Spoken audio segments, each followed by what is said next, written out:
Kate Reed. You see what we're doing here today.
And we also have a fixed stop time. So I don't have a roll sheet, so I will just call names. Josh Herring is present. Sherry Moore is present.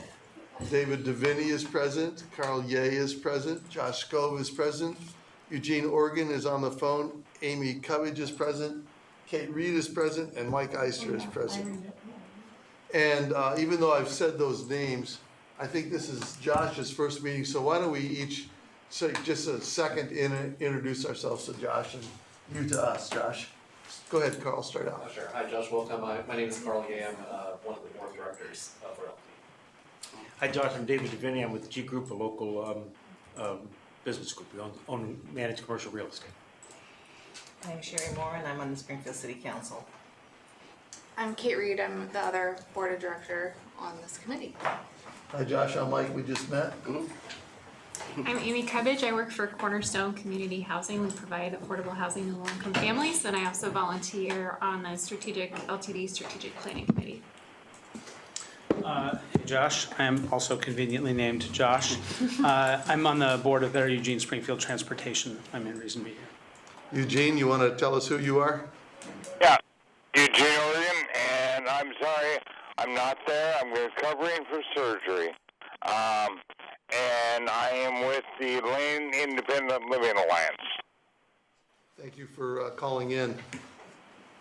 And Josh, you want to tell us a little bit about you? Yeah, my name is Josh Herring. I'm over in Florence, and I operate the Rhody Express, which is Florence's public transportation, and we are currently operating a pilot program between Florence and Yachats of public transportation as a kind of a pilot program to see what the need is out there, and we've been getting some great numbers. Great, welcome. So I'm expecting one more call in from Phil Farrington, but I don't think Phil's on the line just yet. There's just a couple things I want to say as we get started. Please turn your mic on and leave it on. I can't remember exactly what the reason for that is, but I promise you it's a good reason. Yeah. Let the record show that Ruth Linos and Franny Brindle have arrived and are present.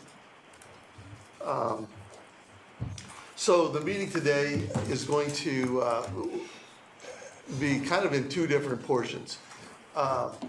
Kate Wilson was able to attend a public transportation conference last week, and she was able to go to some sessions specifically focused on STIF, and has a boatload of information for us. Some of it might be sort of refresher, but since it's been a while since we've met, the refresher will at least be good for me. But some of it might be new information. And then the other portion of our meeting will focus specifically on a decision that we're gonna have to make at some point. It would be nice if we could get close to it today, or maybe even make it today, and that has to do with the definition of low-income households. So Kate will be doing a lot of the talking and presenting today because she's got a lot of information. And I will be doing the trying to keep us on track job because we have another meeting starts at, well, we need to be done with this one by 5. So the first item on the agenda is, are there any questions or thoughts about the agenda itself? Any need for rearranging, changing, comments about that?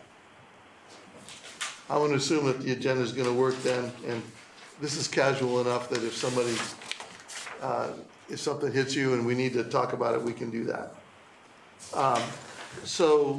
Is there any audience participation? Seeing none, I'm going to move right into the agenda. So, Kate, how about if you just start taking us through these items? Yep, I can do that. I'm Kate Wilson. For everyone who hasn't met you, I work for the Lane, who I haven't met. I work for the Lane Council of Governments, and we are helping LTD and staffing a lot of this project. So any questions that you have, you can come to me and ask those. Any long emails that you get, they probably come from me. So just know going forward that you can always reach out to me first for any questions about this committee. Really quick, we want to review the timeline. Just this timeline is sort of initially supposed to be in kind of my internal timeline, but I thought it would be helpful to share with everyone so you know when the LTD board is meeting, when you all are supposed to be meeting, when we have deadlines to ODOT. This is an internal timeline that we've come up with to make sure that we make the May 1st deadline to submit our project proposal to ODOT and to give the LTD board enough time to approve that. So some of it is, we've had a little bit of a gap, and then things will move forward right now. Right now we're out. We actually have the call out for projects right now for public transportation service providers in Lane County, and I'll talk about what that means in a little while. But that is going to close on December 20th. So right now, any public transportation service provider in Lane County can go ahead and submit projects to us. Those project proposals will come to us at LCOG. And then, and like I said, I'll get more into that. And then by the beginning of January, at the very end of December, you all will actually get a list of projects to review. And so your meeting starting January, and hopefully in December, we can go ahead and start talking about what some of those projects are, because we'll at least have drafts of those, but they won't be finalized until December 20th. So then we have a January 8th meeting on the calendar, and Mike and I talked, and I'd like to ask that we all reserve the 22nd as well. As we get a little closer, we'll be able to say we won't need it or we will need it, but I'd like to ask you to put it on your calendars right now in case we do need it. In addition to the 1/8 meeting? That's correct. Yep. And then ideally through the 8th, the 22nd, and then February 5th, we'll really start to get a good, you all will get a strong prioritized list of projects. And you'll start to, and then hopefully that can move on to the LTD board, who will be the final approval process for that. About the time that you all finish up approving the list of prioritized projects for formula funds, then you will, if anyone submits projects here in Lane County for the other statewide transportation improvement funds, those get submitted directly to ODOT. And if there are any that are relevant to Lane County, those would then come back to you all in February, March for you to review and make recommendations for. So we're going to mostly focus on formula funds right now, because that's where the bulk of the work will be in the short term. But then just don't forget that you will have that extra piece that will come in a completely different path than the project list that you'll initially get. Go ahead, Kate. So the meeting I have for January is on my calendar for the 1st. Oh wait, that's December. Never mind. And that would be New Year's Day. It should Wait, be no, the. that is January 1st. Oh. That's what it looks like on my calendar Okay, currently. so don't go too crazy on New Year's Eve. Yeah, be there bright and early. You're right. Okay, I will go ahead and change that. Okay, cool. Any other questions about the timeline? And just for the record, let's show that Sarah, is it pronounced Mays? Maisie. Maisie is present. Thanks, sorry. Being late. So that's kind of a rough overview of the time. Before the timeline, there's a little section in the agenda about the purpose, and I don't know if folks had a chance to look at that. You might want to just take a peek at that again, just to sort of get yourself ready for this meeting today. That is on page 2 at the top.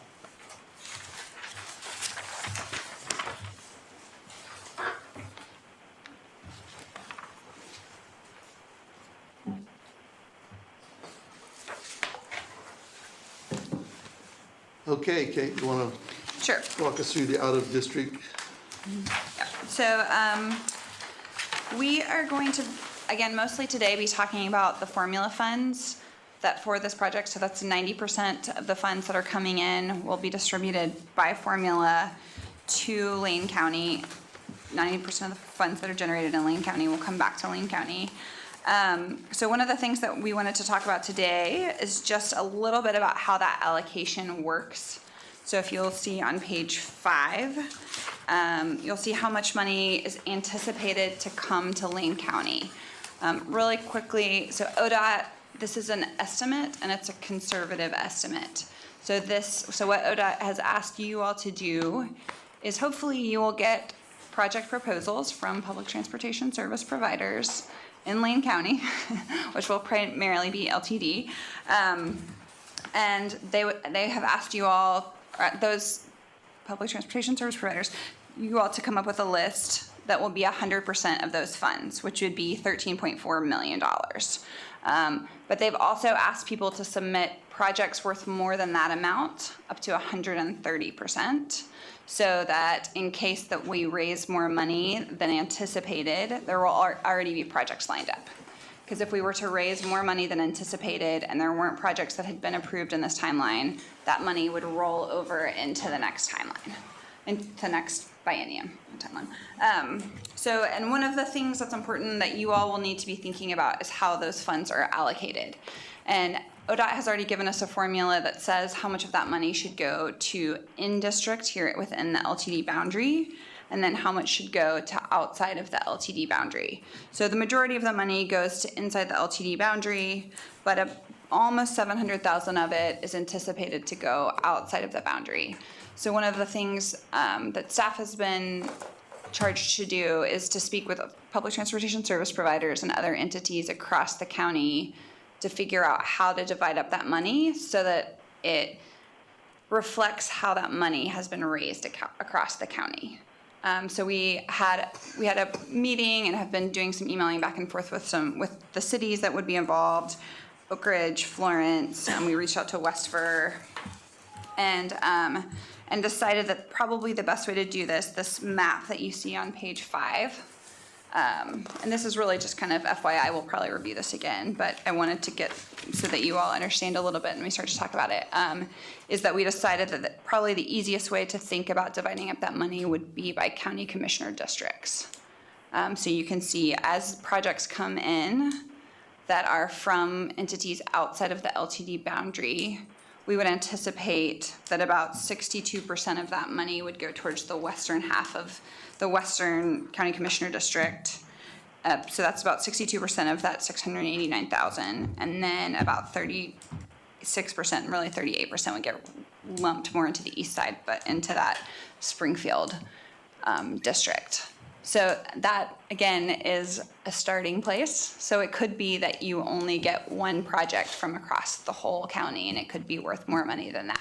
So, but that is where you all will be charged to start to think about how to divide that money so it represents where that money was generated. Go ahead, Sarah. These percentages are for outside of lane transit? Yes. Okay. So all of this is just, so assume that Springfield, Eugene, Cottage Grove, all of that's been removed from this. So these little dots that you see that are employers are not actually anything that's considered inside the LTD boundary. Okay, which is why the Springfield percentage is so tiny. Yep, because it's just a tiny little bit that's not in the LTD boundary based on the county commissioner districts. But I think that that's kind of important as you're starting to frame it, because we will, again, and I think one of the main things that you will be doing really is prioritizing projects as they're coming in, so starting to think about how much funding is available.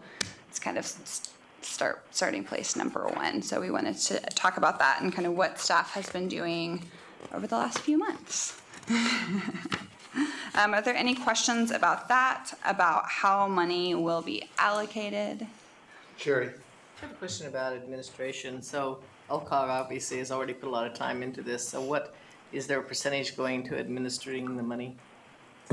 So QEs are allowed to request that some of their funding, the staffing funding, is covered through the STIF money, yes. So I think it will be up to LTD to request that funding money through the STIF funding, so.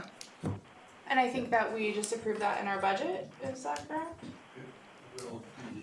Or in our community investment plan, we approved, yeah, we identified, I believe it was $140,000 annually for LCOG to administer the program. Thank you. Any other questions? Okay. Well, actually, I guess I just have a question. I don't know how much you want us to get into the weeds on these things, but 2% would be like $13,000. I mean, or, yeah, just speak to that, whether, I mean, my sense is that the projects that we're talking about are not at that scale, so what do you think? What do I think, or? Yeah, I mean, Yeah. like, just logistically. So I think that that's why the rules have been very clear that that's a starting off point. So that has to somehow reflect that is where the money came from, but they haven't said, this has to be spent within this geographic boundary exactly. And we don't know what's gonna be proposed. I mean, it could be that the area in Springfield may propose a $50,000 project. And we'd have to, that's part of where our work would come into play, I assume. That's correct. So the percentages there just reflect the amount of money that's brought in through the employee tax. In those specific areas. The other thing of this is the intercommunity and discretionary fund process it's been identified that the main fund, whatever it's called, formula fund, Yeah. can be used as match in those two categories as well. And so if there are projects that emerge from the rural areas that haven't been identified as high contributors to the formula funds, like that 2% that's left over in Springfield, then I think there is an opportunity to leverage some of the other funds throughout the process for a full project. Any other comments, thoughts, On that Franny? point clarification, can it be used to leverage federal? I don't I think didn't so. see that anywhere in this, but I was just. The formula funds, can they be used to leverage federal? Yes, they say yes. Yeah, because this is all state funds. It could be used to, that's what I thought. But it's just not talked about here. And we don't know how much federal funds we go from that. Not yet. There's a few things. We can use them to leverage the dollars for LT's existing formula dollars. We can use them to leverage for competitive federal dollars, for CMAQ dollars. So there's a lot of different types of federal dollars that we can leverage. Good thing to keep in mind. Yeah, it's And important. I'm sure you guys are thinking about that as you're developing these proposals. Anything else we ought to talk about, slow down for a second on? So Go ahead, Sherry. So I'm just clarifying my mind. What happens to those funds that are not, we move them over, roll them over to the next project? Or, if we don't allocate all of the funds, They stay within the county. they stay within the county? And so it's not absolutely necessary that we allocate all the funds, but if we can come up with projects that are larger than the amount that they're, I think the main thing is that they won't be accessible in any way through this biennium if they're not in the currently approved plan. okay, Okay. For instance, I think some agencies might put aside some money to be a rainy day fund but if they don't put that into their plan for now, they wouldn't be able to access that until the next biennium. So they need to figure out how to put that into their project list now. So just one more question.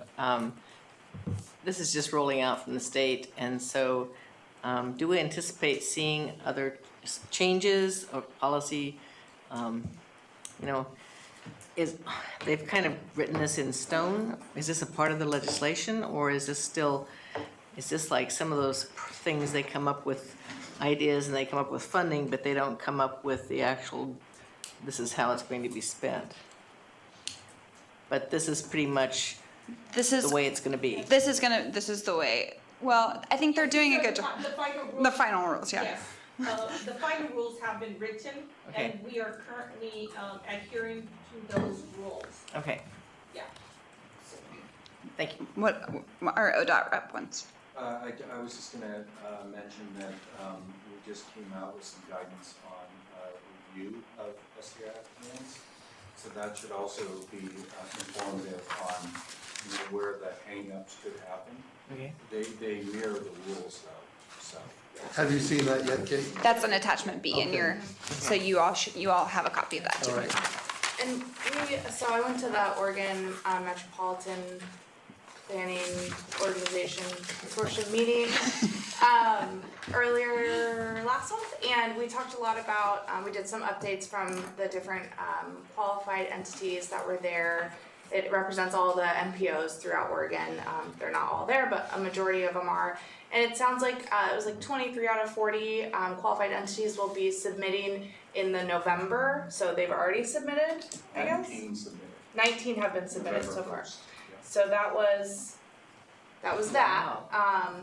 There are, and it's very interesting to see what people were thinking about submitting. There's like the Salem Kaiser area is just submitting service because they don't have any weekend or evening service, and so everybody's kind of looking at it from their own local viewpoint, which I think is really important. And it sounds like ODOT's doing a lot of work to make sure that it's very clear for the committees as they're reviewing how to kind of prioritize what's in the legislation and also what's best for the community. And the other thing I want to say is we did get an update at NPC last week that the first round of funds have come in and they're above projection. So that's super exciting and good news for our projects.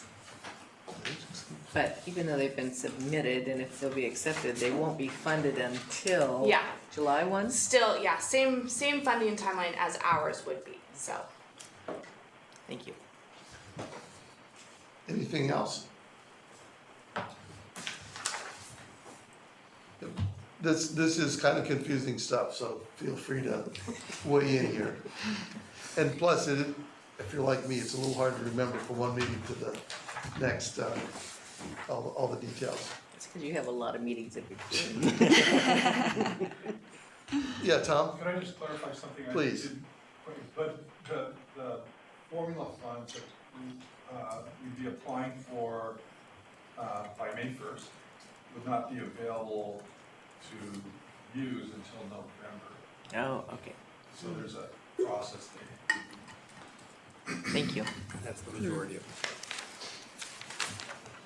Yeah, Just to clarify that process, there is a review and recommendation by the Public Transportation Advisory Committee, and then that recommendation is carried forward to the Oregon Transportation Commission for approval of each of the SDIF plans. thanks. I think you can kind of, and on page 4, that's sort of the very high level. These are the page 3 and page 4, at the very end, the steps that it'll take, the formula funds will take. So I saw somewhere in here when I was looking through this that you could spend the money at your own discretion beforehand. And I'm just thinking that November is a really bad time for starting spending for school, changes for school transit, related transit as will be required to provide. So, yeah. Well, and I'll just clarify, the money's not available technically through the completion of ODOT's process. Okay. But it's reimbursable, so Okay, we'll good. be starting things. Wouldn't make sense. But it's not guaranteed to be reimbursed either, I thought. If the plan is accepted, Yeah. then it will be. The key is that the plan gets adopted in a Okay. sense by the Mhm. OTC. At that point, really, this is basically an entitlement with strings. So Yeah. once you clear that hurdle, the money's yours to spend. Okay. And the plan is our prioritized list. So no one's like, plan, what? That'll take a year. Like 4 consultants. Yeah.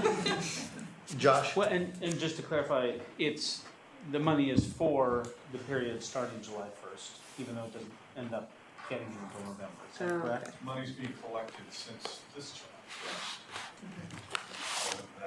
And the implementation will be for July Yeah, on July of 19. I mean, maybe a better way to say it is we're planning on it, say, at LTD, for LTD's fiscal year. Right, okay. So if everything moves us forward and we get to the point where we're accepting the budget, it'll be a part of our budget exception process. So it'll be built into that already as how we're spending money. So it's just on the credit card until November? Yeah. Okay.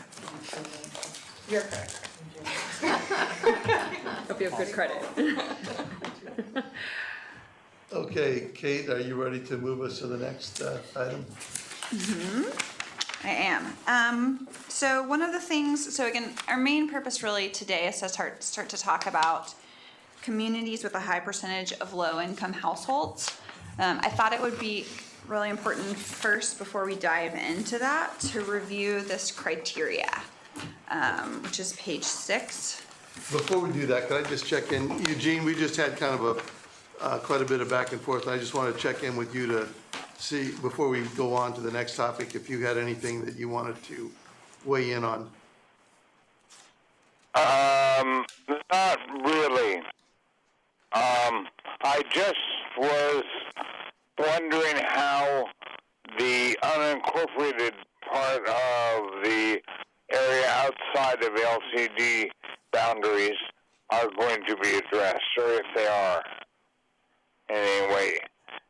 I seem to hear that we were reaching out to 4 cities, but there are only 4 cities out there, and there's a large area out there that's unincorporated. So Kate, do you want to talk about the plans at LCOG that you guys are doing to do that? So I think one of the other things that we have done is we've also reached out to the county to ask them to represent the unincorporated areas. And then I will also be speaking at the regional city managers meeting on the 15th to make sure that there's a good representation of city managers that know that the call for formula funds is currently out and the call for project list is out. So that will be also another way that we'll try to communicate to as many people as we can to let them know. We've also been talking to the tribes quite a bit. They are also a qualified entity, so we've been working with them, just kind of discussing some different ideas. So I think those are kind of where we've been focusing some of our outreach. Does that get it, Eugene? Yeah, it does. Okay, thanks. So Kate, you want to go back to where you started to talk with us about the definition? Yep. So again, I just kind of wanted to go through this. So I think as we're thinking about communities with a high percentage of low-income households, that we want to talk I want us to kind of review really the criteria, and then I wanted to mention attachment B, which is the OTC recommendations for why they would reject a plan. But mostly, I think starting out just by kind of reading through the criteria and making sure that everyone has this in your head as we're talking about this definition. Because I think it comes up quite a bit. You know, there are 7 criteria, I think. And so, but if you'll see, a lot of these all pertain to communities with a high percentage of low-income households. And so thinking about anything that's going to come forward with service, expanding bus routes, implementation of low-income fares. Those 3 are all really focused specifically on communities with a high percentage of low-income households. And then some of the other criteria will be procurement of buses that are more energy efficient, frequency, improvement in the frequency and reliability of service connections between communities inside and outside of the LTD boundary. And then coordination to reduce fragmentation. And a lot of times communities that have a high percentage of low income households are affected by that. And then also the implementation of the programs to provide the student transit services. So as a reminder, that's the only thing, G is the only thing where you're required to submit a certain at least a minimum of 1% of your funds do need to go to cover this, or you do need to have a good reason to not do that. But I think really just moving forward into this discussion, it's good to have that in mind, and then also to notice in Appendix B, number, I know I've lost it.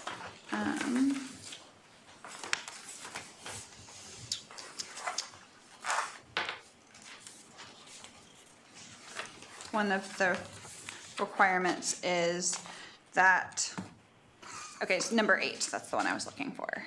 So QE's STIF plans fail to expand or improve service to low-income households. And an indicator of this would be that the STIF plan fails to include at least one project that would improve service to low-income households. So I think it's important to keep in mind then also when you're thinking about prioritizing that not every one of the projects has to improve service, but that is a requirement that at least one does need to do that. So that's the main things I wanted to bring up before we get into this discussion about. But the low-income household, it sounds like, has to be defined geographically, not by somebody's income or some group of people. It's low-income household. So unfortunately, the rules were written for low-income households, and that term doesn't actually exist in the census. And so ODOT's come up with 2 different formulas that they've considered using to look at low-income individuals, and then use a formula to figure out the ratio of households that based on household size in the county. And so but the thing that they have defined is that those households are at 200% of the federal poverty level. So the low income part has already been decided. The portion that hasn't been decided that you will need to discuss is what a community means and what a high percentage means. So those can be defined, and I don't know that community has to be defined geographically, but it could be defined geographically. And then high percentage is also there are some minimums. So community could be an age group? Community could be an age group. Elementary students, for instance, could be a community, I guess. Thinking senior citizens. Josh, they both. So when I was looking this stuff over, I was thinking about this in our conversation last time, because we started to get into it. I was trying to figure out how the youth pass relates to this. So disproportionate percentage of children are in poverty, children sort of all the way up to age 18.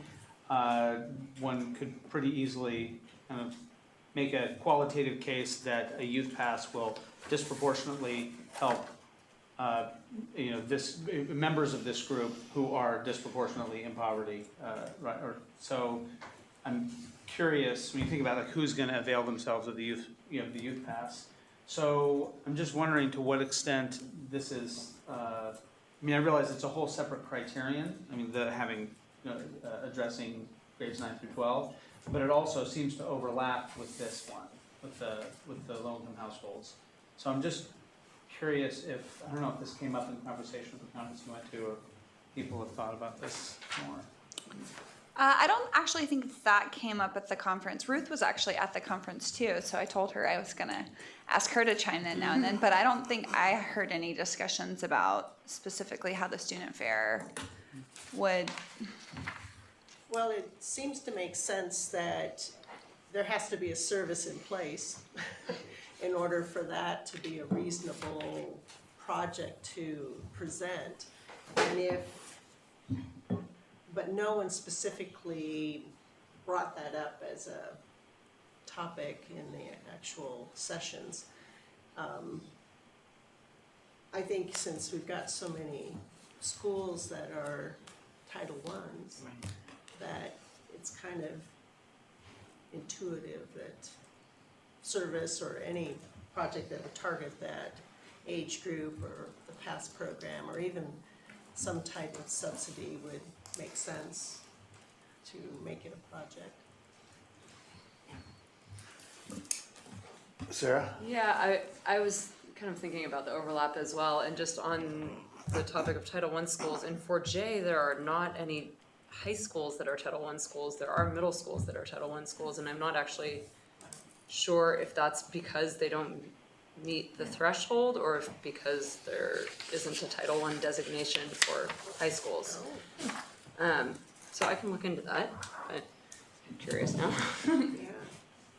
Well, and then just to pitch in, because I've attended the ad hoc fair meetings, and so maybe you want to say more about this, Carl. Okay, so currently the youth pass is going to be aimed at middle school and high school. So I don't know if that changes how we, well, it would change how we think about the overlap at least. Right. And also, sorry, just to pitch in, and I don't know that Title I would be the only way we would have this rationale, but you're right that it is sort of looking for some official foothold. Well, and we still can get the percentage of students that are low income, regardless of whether they are officially designated as title schools. Okay. I guess I'm just a little confused why we would wanna put the two together, to meet a criteria, because I feel like some of the other projects that are going to be coming out, will, where was it? Will Meet number 8, number 8. or whatever, or not. Yes, not, well, but they yeah. will improve service to low income households. So I don't think that, like, I think it's great that we know that however our youth pass comes to fruition, that it will also meet that criteria, but I think that that's another criteria that we're meeting, and so I don't know why we would put them into one, so we're checking off 2 boxes with one project, because I think that we have enough money and enough reach and enough creativity with the qualified entity to be able to have projects that also meet the low income increase in service that are not the youth pass. Or are we just hoping that there's multiple, that we can check that box multiple times? Why are we talking about it? Is my question. Yeah, so I guess as I've understood this, not having been through the scoring yet, not having seen how ODOT responds to it, I guess, like, by its nature, any one of the projects we're considering is probably gonna relate to multiple kind of outcomes, multiple values, criteria that we're looking for. So I guess I'm just trying to understand, it does seem like, and it also, I would say, helps us use this framework to communicate with our various communities about why we would, the rationale behind different projects. And so I'm just trying to understand that. I guess I don't see the youth pass so narrowly, so I'm like, how does it relate to these other things? That was all. I think what might make it easier is all it's asking for is 1% of the project's funding is serving in some way student transit services for 9th through 12th. Middle school isn't even a target audience, and it doesn't have anything to do with low income. It's just a targeted service. And so that can come in a lot of different forms that don't have anything to do with any other project. But we have to make sure that at least one of the projects or one of the outcomes can meet that criteria. So if we do want it to serve middle school students as well, then maybe it does make sense to show the overlap so that it's justified to serve middle school students. Do you mean an overlap with Between the low income and, yeah. And What I will say is, you actually don't have to show any of that. It's the application that's submitted to you. So, like, today you guys are talking about projects, and actually the only projects this committee will discuss are those that are submitted by transportation provider. And in the application, what you are looking at is you're looking at the criteria, you're looking at how did the transportation service provider prioritize it, right? Then you're looking at how they prioritize, how they explained it, which of these criteria are they trying to maintain, and how do they plan on measuring that? And that's what you're kind of looking at, is saying, does this make sense for us to agree with their ranking or not agree with their ranking? You can reprioritize.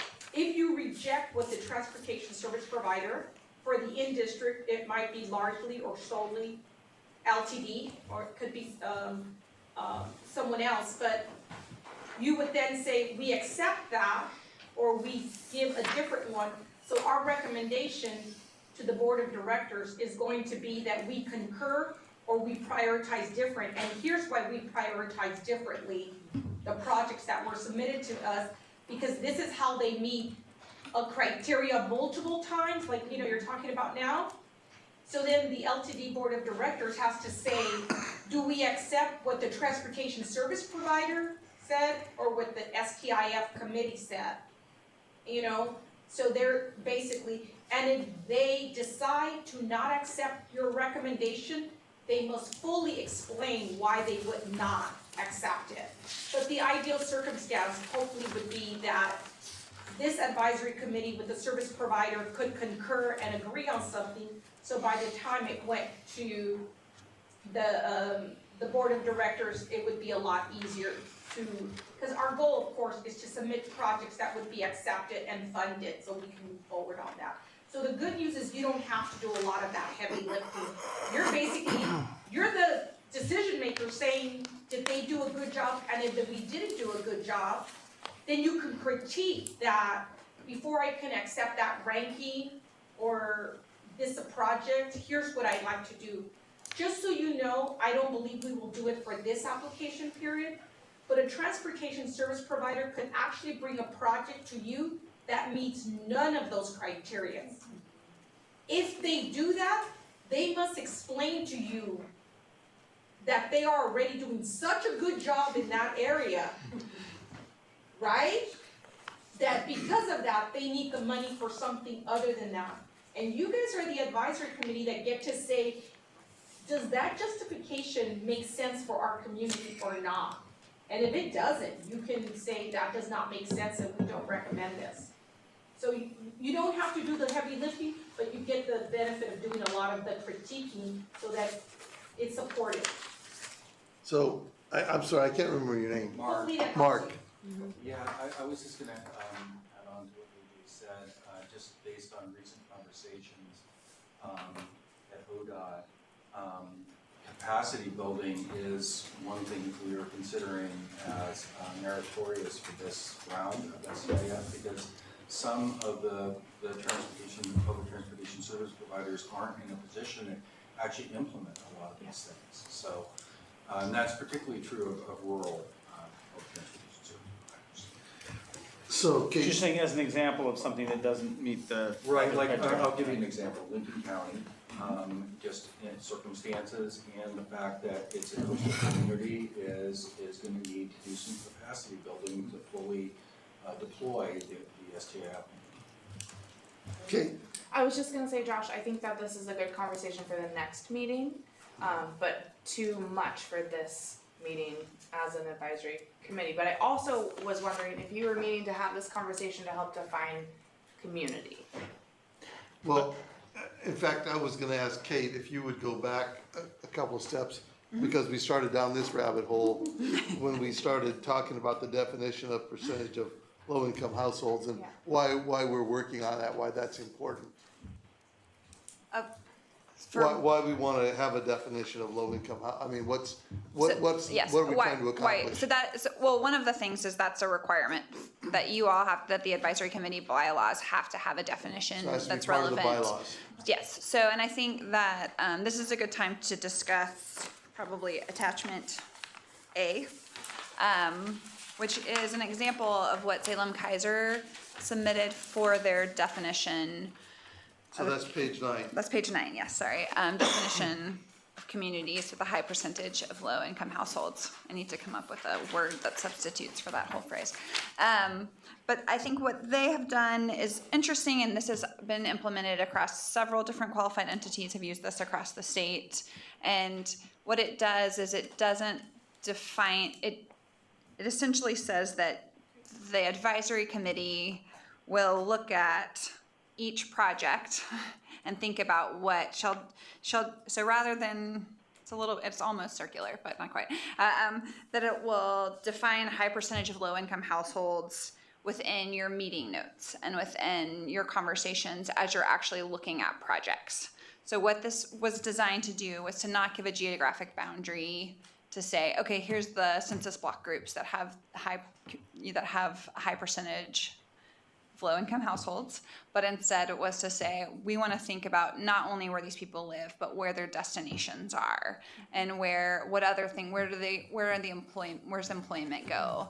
And so it gives a little bit more flexibility in when you all look at each project to think about, is this project actually helping people that live in low-income households? So that was partly why this particular definition was, I believe it was actually developed in Benton County, but Mark can correct me if that's wrong. That may be wrong. There was an example of the SDL bylaws on Benton County. Yep. And so this is what other groups that have already submitted have thought about doing.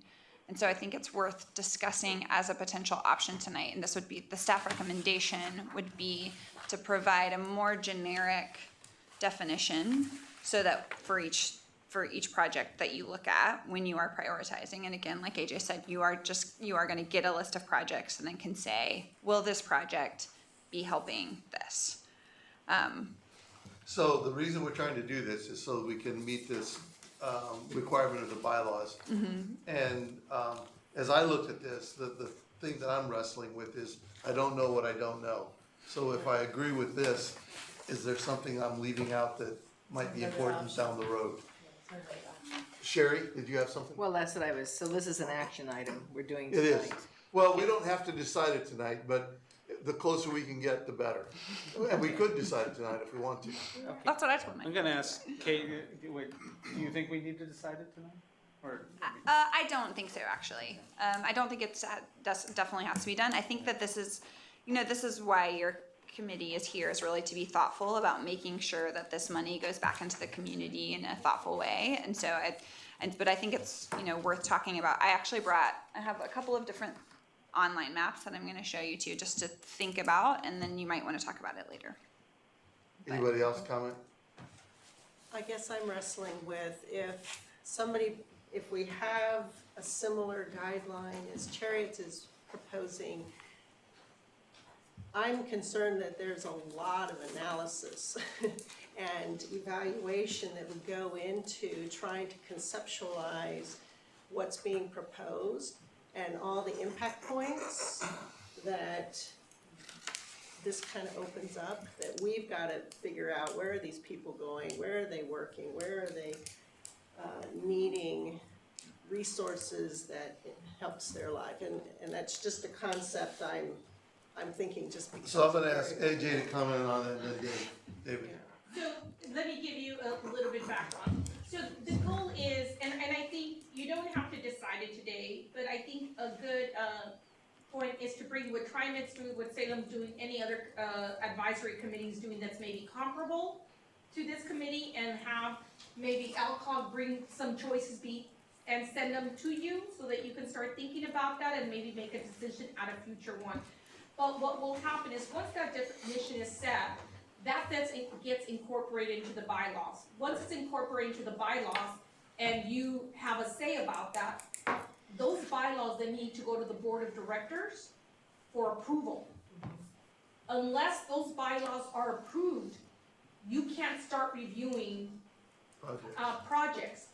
And once those guidelines are set, we need to use those, which our application is gonna be due on December something, to then say how our project does or does not address that definition. The burden is on us to tell you, here's the definition you've set, or that has been set. Here's how we're doing that. And fortunately, we have been working on the comprehensive operation analysis known as Transit Tomorrow. And that actually has captured where low-income communities are and where they travel for employment. So we will have to use that data to provide information on why our applications, especially under the youth program and, and elementary, is to say, here's where schools are, and here's who's being served, and here's where the kids are going to school. So a lot of that burden is on the applicant, the transit provider. You're gonna be evaluating, does this make sense? Based on the definition we said, have they explained that the sixth graders riding the bus in this community have a high percentage of low income, as per our definition? So you're evaluating, are we meeting that? So the burden really is on us to do the research, not on you. So I don't have to evaluate your supporting information. I don't have to be the all-knowing. No, we're basically using standardized documents that are based on local research. So you don't have to go say, they're stating that the state's employment documents are saying you don't have to click on the state unemployment rate, and you don't have to do that. I mean, but you can tell based on the local community member if it makes sense or not. Okay. That's what I need to know, is Yes. if I don't have to be the subject expert. No. David, then Amy. Two quick points. I'm gonna try to summarize what I've heard AJ say. I think that our job is not to create plans, but rather to evaluate whether plans meet the criteria that's been set. And then in terms of the low income, our job is to define what that means, and then evaluate the project when it comes to us. Their job then is to tell us how they have met that definition and that criteria, and ours is then to evaluate. Thanks. I mean, is that? That's what I heard. Okay. And so So our job obviously, tonight is to define, and then their job is to figure out how to make a project meet our criteria and tell us how it services that low-income definition. so it'd be to their advantage to have us make a decision. And to me, it seems to me as broad as we make that decision, the broader we make that decision, the more projects we might have that qualify for that as well. Now I'm into another issue, I apologize. Yeah. So I have some ideas to share with the group that may or may not make sense. So I'm thinking about this definition in two parts. So we have to define what is a high percentage potentially, and then what is a community. So high percentage, I'm looking at, just as an example, the statewide average is 35%. So maybe anything above average could be a high percentage, and we could specify that, preference would be given even to anything higher than that as well. Again, just an idea. And then for community, I think that could be defined geographically. It could be schools, it could be destinations, the households that go to that destination or riders. So just some ideas. Did you have something, Mark? May I throw a community suggestion out? The community people with disabilities makes sense to me. Between 60 and 70% of people with disabilities are unemployed, and that seems to me like it's a ready-made category of in low-income community. Thanks, Eugene. Good observation. Kate? So I'm just going back to what we're working on in the example that we have here from Chariots. There is not a defined percentage, and there is not a defined community. Right. So what are we doing, right? I was thinking when I read that. What are we doing? So I think with some, and Mark can maybe speak to this a little bit, but I think with some counties, I actually gave you all this handout that has highlighted kind of what some communities are very clearly, and it depends a lot. Well, let me back up and say that ODOT left this up to each qualified entity because each qualified entity has a very specific needs for their area, right? So some of the qualified entities are serving very low income people where it's like our whole county qualifies no matter how you look at this. So then it becomes really easy to define high percentage, or they say everyone but this one thing. So they look more at geographic areas. But I think that what this does is it gives you more flexibility so you aren't tied down. So if you wanted to just go with what the statewide average is, you could say it has to be a census block group because that's about as small as we can get it to be, and it has to be at 35% because these are the census block groups that have to be affected by service, essentially. I think that is one example of what you could do. The other example would be more like what Salem Kaiser's done, where they've left it open I don't want to use, but because they say we're going to think about it, it's going to be in our meeting minutes, it's going to be in our list of prioritized projects, and partly it's going to be like a more broad range, and then send that back to the public transportation service providers so that they have to be able to say really clearly in their plan, this is how it affects low-income households, this is how it affects communities. And so you're putting it a little bit back on them to say that very clearly, which will then, I think, overall probably make their project proposal stronger to ODOT. That's my opinion. But If it's vague, you're saying it will make their project proposal stronger? no, I'm saying if they don't have, they have to now go back and actually think about, okay, how does this project specifically, how does it address low-income households? I have to prove that with this specific project definition. So, Mark, were you gonna add something, and then Kate, and then Sarah?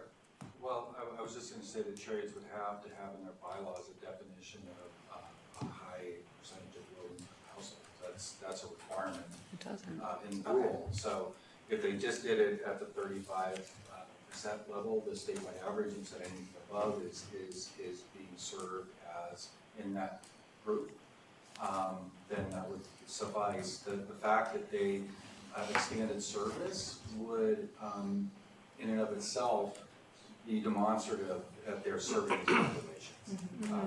Because they're serving everybody, but these populations are also getting service greater than they would have received otherwise. Kate, and then Sarah? So it's a must that we define our percentage and what we want that to look like. The other thing is I would be really wary of getting into like picking apart who is our low income community, because that seems not inclusive to everyone. If we were to make a list of all the communities that we wanted to define and we left someone out because that person's not at the table, that would feel totally not cool for me. So I like how it's defined the percentage of low-income households as geographic areas within Marion and Polk counties which are determined to have a high percentage of low-income households. I like that it stays vague because we don't then have to go to each of those areas and see who that is in the area. If it's people with disabilities, if it's children, if it's a low-income housing block, or like we don't need to know exactly who those people are in that area. We can serve everyone instead of having individual groups stick out. I don't know, it feels weird to me to have a list of the communities that we want to define rather than say all people. Well, so to follow up on that, can we say geographic or other community so that we're specifically calling out, this could be a geographic community, but it also could be the community of people with disabilities or the community of students? Would that be legitimate? I got David and then Ruth. I was gonna echo exactly what Sarah was saying, and, you know, I would, you know, as geographical areas or groups of community members. And leave it just like that, whether it's the elderly, whether it's the disabled, whether it's the youth, whether it's the unemployed, they're all part of, I mean, so just as, or groups of community members, or some better definition than that, and then kind of run with their definition. It's broad, but it takes away the sole geographic focus, and it allows us to look at other groups in our community that, other communities within our community that actually have high levels of poverty. So I'll have Sarah follow up on that and then come back to Ruth. Well, If it's about the geographic part, I wanted to go into the percentage part, so. well, the second paragraph requires their advisory committee to do the step of gathering data and getting public input to identify those geographic areas. Yeah. If David's suggestion is, we don't even want to identify, then we don't have to do that second step, which sounds good to me. Yeah, and like AJ said, we do have that data, which was recently collected and published for public engagement, on the poverty rating throughout the metro area specifically, and then also employment data in that same, and we can look at that all day if we want, it already exists. Well, that can be a resource that we work with in Yeah. determining the legitimacy of the Whether they meet our projects. criteria. But Yeah. we're not having to put in our process step identifying those. Yeah, so. Go ahead, Fran. So we have a more general definition of what it is, and then the applicant then defines how they meet that. Yeah. Either they use the the plan, or they say Title I school, or whatever to meet those. Or a specific group of community members, yeah. Sarah? So going on to the percentage, I like Amy's idea of, I think this is what you're saying, that we could say that there would be a higher priority given to projects that are serving a higher community with a higher percentage of low-income individuals, households. Or a project that serves a higher percentage of, Yeah, I'm the trying to wording think about this, yeah. has to be just right, but. Okay, So I guess the question then would be, do we wanna use the statewide average of 35% of households are at the 200% poverty level? Or do we wanna broaden our percentage, or lower our percentage, I guess would be broadening it. I think that's really specifically what we need to have, that's the concrete thing that we need. And, go ahead. well, and just very briefly, we can have some percentages, or we can just use some of these pre-existing, I almost said pre-existing condition, not because it's election day, I apologize. But I mean, just categories that already exist, like Title I, and sort of invoke those, or free and reduced school lunch population at a threshold, yeah. Does that work, or do we need a specific definition with a percent? Well, I'm gonna comment on a couple things first. Okay. If you go below the 35%, then you're gonna include people that wouldn't necessarily meet the high percentage definition, right? And then how as reviewers, are we gonna parse out what's above and what's below? You just confuse us. Okay. So I would suggest you don't go below 35, I mean, just, I can't tell you what to do. However, it will make our This is lives helpful. a lot Yeah, this is easier. very Yeah, this is helpful. helpful. And then if you choose communities based upon a population of disabled people, for instance, that population's gonna be scattered up around, on a larger geography, right? Right. And you're also tasked with, the proportional share, rubric of returning the payroll revenue to the place where it is generated. And you're dealing with geographical constructs and those service areas for transit agencies. So I think going to something that isn't a spatial, a continuous spatial entity, and going with a scattered population would make your decision-making very difficult down the road. How do you align all of these considerations when you're looking at a subject that isn't geographically centered on something? Does that make sense? Unless an application was reduced fares for those qualified. Exactly. Right. And you can simply justify it over a larger geography by saying you're serving everybody. So keeping David's language would allow us to do both. Yeah. Josh? Well, so one of the things that came up at the Ad hoc Fair Policy Committee was increasing the allocation to nonprofits like sponsors and shelter care that are reaching certain groups. So that's a category that it sounds like you're encouraging us to shy away from because it's not necessarily geographically defined. Well, it could be within a geography and it could Okay. meet the criteria Okay. of serving certain populations. Okay. So I'm only suggesting this so Yeah. that when you guys No, no, go to sure. reconcile this stuff, It isn't messy. you're not dealing with apples and oranges. Yeah. But you feel like that's sufficiently geographical? I feel like if we stayed with the language that said geographic areas or members of, what did you say? Groups of community members. Groups of community members, that would give us, when we're reviewing, that project would fit really well into that definition. Yeah. And it's not constrained by geography, but the individual is constrained by the routes, you know? Like, Yeah. if they live out in the middle of nowhere, they're gonna, you know, have a harder time getting to the bus. David? Yeah, I'm thinking of a group of community members, children or families in the foster care system. Yeah. Transportation is critical to them, so maybe a project comes together, anybody that is in the foster care system, family members get free bus passes. You know, that's, I don't know how you quantify that, but that's the group I'm trying to think about, that we don't box ourselves in and we can't meet that group.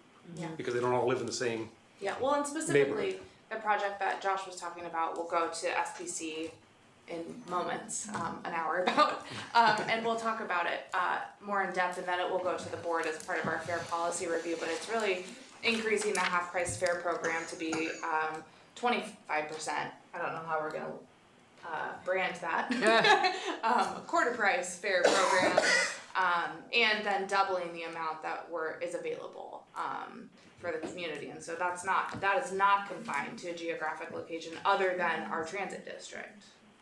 So, Mark, is this strain of conversation causing you any heartburn or? Not really, I mean, I'm still trying to wrap my head around these groups of communities concept and how you would reconcile that with other considerations in the criteria and the rules. I think actually that would be a wonderful way to justify why you were looking at a certain geography. If you have a group of people that you know you need to serve that fits the criteria well, then the reason why you serve that is a justification for putting the money in a certain geography. Well, isn't it the case that foster kids might be living pretty randomly throughout the area? from Florence to Oak Ridge. Yeah. Right. So, AJ? So in the Transit Tomorrow work, there is a section there called Indicators of Need, Low Income Households. And in it, they give a poverty density to define communities. They don't list the community name or location. What they do is they provide a map. And the map basically colors it lighter or darker as the density of low income. And this is for the metro area, and a different standard could be used for a rural area because it's less dense. But for the metro area, where the criteria is 0 to 500 households, 500 to 1,000, 2,000 to 5,000, 5,000 or greater, and that creates like the darkest color on this map. So basically, the committee could look at areas that have the highest percentage. It could, and I'm just giving a wild one, say, any community that has a low income household density of 2,000 or greater, which gives you the highest, all of those, you should, you can go as low as, 1,000 low income household is our standard,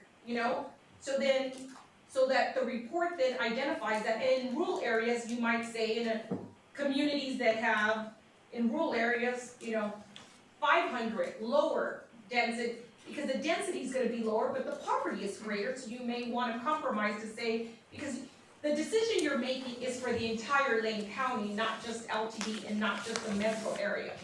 But we do know that for the metro area, a lot of work has already been done that gives a report that already has the information over the density of low income. And that appears that those would be locations in which, if we submitted an application, we would wanna say how those dense, low income communities were served. And if there's schools associated there, how the fair subsidy program or other service enhancements help support those communities. So it seems like we should use like factual data that's already been collected, and how you choose to package it, could mean, but a lot of that research has already been done. I think maybe just kind of evaluating it would help to show you where those areas are in the community, and then based on your knowledge, you can say, here's where I'm comfortable looking at the, setting the bar standard. So, but that would be based on your personal opinion of those areas. And that is in the choices report, page 27. Page 27. It's online. We looked at it in depth Okay, before. so you were gonna show us another map, was that one of the maps? So no, these maps are maps that we've created that are based on so these are based on the census block groups. So this is the households looking at, so you can look at each household, each census block group and say, and they're a little bit fun, this is actually all one big one, but this area in the middle is the LTD district, so it looks a little funny, but here you can see, okay, this is all the ones I've highlighted right now are actually the same as the handout that you have, the separate map handout that you have. And that's what it would look like if you were, and you can highlight whatever ones you want. I just used the one that I had the handout for so everyone could see it. That says all of these block groups, for instance, this block group, 46% of the households are low income households based on the ODOT definition. So I think that was just to give everyone a very geographic household sense of how things look. So if we just wanted to look at households, that's what we wanted to look at. We've also had, one of the things we've also been doing, and this is a complicated but helpful map that our data person has spent a lot of time developing, that looks at really where wages are, and he actually broke down by sector and did a lot of work to break down by employment code where the low income jobs are, because I think that's a really important component. What color is what? I can't read. So here, if you can, it's a little bit weird. So right now, the jobs that are making really under 34,000. Oh dear. You can see, like in this block group, a high percentage of the ones in this block group fall into that very low category, Okay. very low and low. Okay. So it's actually not a block group, but he had to do it slightly differently to fuzzy out some employment data. Is So that within the LTD district? Or this is the whole Lane whole County. state, or sorry, the whole county. But I mean, what But- you just highlighted is that area. That within area the is LTD probably, so I think probably my guess is that I-5 is probably right along here. If I can get him to add a few more indicators to it. I can So- also say, down in that part of the county, the district is defined by the Cresswell city limits, the I-5 right-of-way, which means there's no adjacent properties. So you get to Cottage Grove, and it's the Cottage Grove city limits, so that's much broader than the district. Right, I just wondered if it encompassed it. in It any way. encompassed. Or you can see here, out here in the Florence area, but really this whole area, a high percentage of the jobs that are available right there fall into this very low and low category. And again, this is just to say that, and I think he did a great job, and I will forward you all this map. It wasn't quite done when I sent out the agenda, but it's to start to think about, and this is why this definition in some way doesn't define you, and this definition that Salem Kaiser presented is because they also think that it's important to think about where people are going, and not just jobs, but also. Let's go with Kate and then Ruth. I am just curious, so that map and looking at the low-income households by census block group under, along the statewide average, that's what we're looking at, they are very, very similar. So my question would be, are we opposed to using the statewide average? Is there a reason why we wouldn't wanna just use that to help us define our definition? Okay, while you're thinking about Kate's question, we'll go with Ruth and then Sarah. I guess I have a application question. If our goal is, with the STIF funding, is to return to the areas that have the higher payroll funded employment, but the places that people are going are the, yeah, where service isn't currently as vibrant for the lower income, aren't we at opposing goals? Mark, And do how you wanna we comment on that? rectify that? Just a very quick comment, the language in the rule is that the proportional share rubric is a starting point. Okay. Right, so this is just a construct that you want to theoretically carry forward. I think the other criteria that are in the rule are what the legislature had in mind with respect to the state. Okay. So Sarah? I just, So in response to your question, Kate, I feel like the 35, or the state average would be a good starting point, but at our last meeting, when we were going around saying why we're here, most of us were interested in that goal of serving low-income households and individuals, and so it seems to me like if we have some language around giving higher weight or priority to projects that are serving higher percentages of low-income people at that start, you know, with the ground floor being the state average seems like something to consider. What I heard from Mark though is that that will be really difficult for OTC to evaluate, is if we have a measurement that is lower than the No, I'm saying not lower. Oh, okay. So start at, it has to be But higher below this, priorities. yeah, Okay. it has to, yeah, well, right, a so higher percentage. higher percentage could, Yeah. it could raise the ranking of that project if Okay. it's serving. She just. But it has to at Great. least serve the state average Density. for density. Okay, we've got about Yeah. 15 minutes. Can we make this, Well, and come to a it seems like agreement?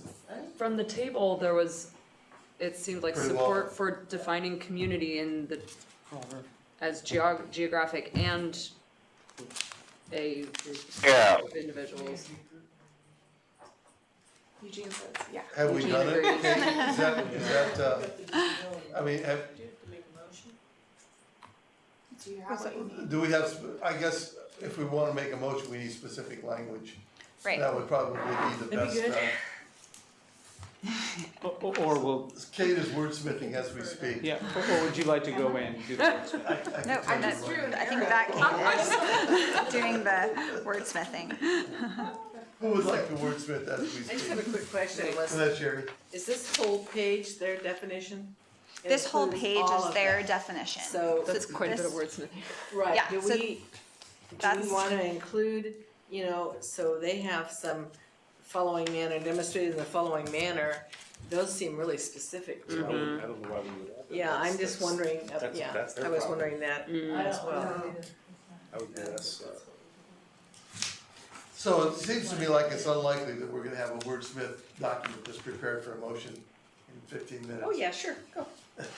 Okay, do it. But what I'm wondering, Kate Darker Wilson, area. is if you have enough input that you could, write it up for us, and if we need to, it's conceivable that we could convene before December 4th, if we have to. I would like to give LTD as much advance information, or, you know, so that they'll know what their target is. Well, okay, and for those purposes, I just wanna, I mean, just to start where Sarah was and go one step farther, or maybe this, you had all this. 35% as a starting point is fine, going higher than that can raise the ranking of a project, and we mean not just geographies, but groups. Are there other essential components? Removing those examples from the Yeah, chariots. I would think so, that's, I would Removing keep the their, second paragraph. I removed the second and third paragraph and keep the first and the fourth, and then work with Smythe the first to make it Lane County centric. Right. And add the groups thing, yes. Yeah. You getting all that, Kate? Yes, I would also recommend that you put in, rather than putting 35%, you would put whatever the statewide average is, just because this is, Yes. you're moving forward, these are your, so that will change. Right. So even if we leave it December 4th, I think LTD has enough of a sense of where we're going that you can keep your plans underway. And then we will endeavor to, we'll commit to making a decision and passing a motion on December 4th. Is that okay? Yeah. It's not just LTD though, we're doing this for, right? Yeah, they're, So, I but mean, they're we need the to have a- qualified Yeah, Mike. entity. Right, I realize that, but a broader view as well. And I think that anyone who is looking at it who is already working with LCOG on it, they can convey that. And look at our minutes. Look at the maybe? minutes. Yeah. Yeah. Okay. The intention is there. Yes. Yeah. I understand that. So, Kate, item 10, conversation with other qualified entities, is there? That was really supposed to be more about, that was mostly talking about attachment A and just the Okay, conversations all that right. I've had with the other entities about, specifically Maybe- about their low income Would it be definition. appropriate that we, I mean, have we asked Kate to come back with a draft statement? Yeah, that we- so yeah.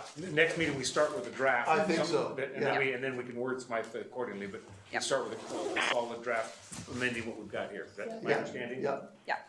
Perfect. Yeah, I do wanna, just mention really quick, and I think that this is important that AJ pointed out, but really thinking moving forward, everything that comes before you, will be projects that are coming from, you know, the public transportation service providers are presenting those projects, but these projects are also defined very clearly in local plans, and the rules define really clearly what counts as a local plan. So I think it's important to note, you know, LTD is not gonna come up with something crazy that hasn't already been in a local plan, so everything has already been vetted by the public. Everything should have at least a 4-year horizon on it. There's a very strict criteria that is important to be thinking about too. So I think it feels slightly less overwhelming when you start to think about which projects will come in, that they are, you know, in local plans. I just wanted to add that I just had a conversation yesterday with district coordinator for the state, Chris Wells, and she bought into the concept of using specific policies as actionable in a SBIL plan. So if there was a policy, for instance, to increase access to transit stops, then you could program sidewalk improvements and so forth, that sort of thing. Kate, you had your. I was just gonna say that, if you're curious about what LTD is looking at, we did approve the community investment plan, for the next 10 years. Is the time period on it, and, it's available online. It has projects that are identified as potential SIF projects in it.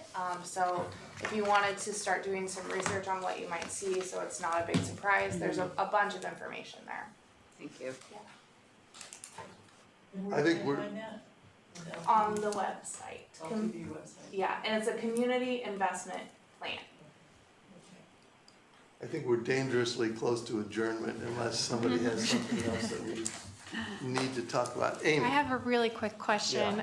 So when we get these projects to review, the proposals, will there be a response to a question about, you know, how many people do you estimate, how many low-income households do you estimate this project will serve, or of the households or individuals served, what percentage do you estimate this project will serve, so we can kind of compare them against each other on that,